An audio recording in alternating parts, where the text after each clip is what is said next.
Europe 1, bonjour, le journal des sports. Samuel Etienne. Après le journal d'Hélène Zélani, toute l'actualité sportive maintenant avec Jérôme Lacroix. Ça va Jérôme? Ça va très bien, vous. Bonjour à tous. Très bien, merci. À la une ce matin, Lyon et la méthode Coué. Une semaine qu'à tous les échelons du club de foot rhodanien, on distille aux joueurs ce discours.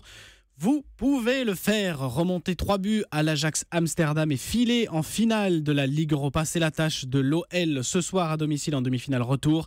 Après un match aller bien décevant, défaite 4-1 aux Pays-Bas, l'entraîneur Bruno Genesio raconte ces mots ces derniers jours histoire d'insuffler ce fluide de l'exploit. J'ai insisté sur le mental, sur le fait qu'on n'était qu'à la mi-temps de cette demi-finale et que dès la fin du match aller, il fallait se projeter sur le match retour avec des discours, avec aussi des images. On a beaucoup parlé, il faudra montrer sur le terrain qu'on en est capable. Des propos recueillis par Simon Rubin pour Europe 1 Lyon, Ajax Amsterdam pour la finale de la Ligue Europa à vivre sur Europe 1. Rendez-vous 21h. J'y crois, j'y crois à ce match. Le mot sport du jour. Slalom, c'est la séquence marquante de la demi-finale retour de Ligue des Champions hier soir entre les deux Madrid. Un slalom magnifique, balle au pied de Karim Benzema avec le Real, éliminant plusieurs adversaires de l'Atlético. De bien jolis gestes à l'origine du seul but inscrit par le Real hier soir sur la pelouse du voisin rival. Score final 2-1 en faveur de l'Atlético, mais c'est bien le Real qui sera en finale de cette Ligue des Champions grâce à la victoire 3-0 au match aller. Et l'entraîneur Zinedine Zidane de saluer le rôle prépondérant joué hier soir par Benzema.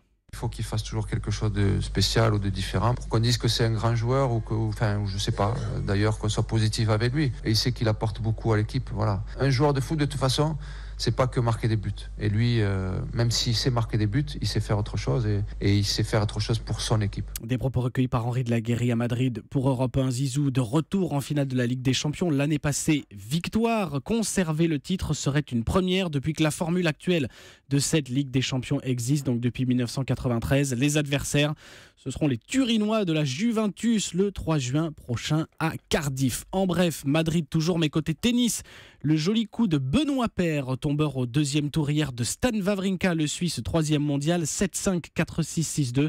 Ça passe aussi pour Nadal et Djokovic, bien que malmené. Tsonga a quitté le tournoi sur blessure. Enfin Jérôme, l'histoire du jour. Le premier jour du reste de sa vie, Marc Bartra a repris l'entraînement hier après un mois de convalescence. Marc Bartra, c'est ce footballeur espagnol de Dortmund, radius fracturé et blessé par plusieurs éclats de verre lors de l'attaque à l'explosif du bus des joueurs allemands. Un grand merci Jérôme Lacroix.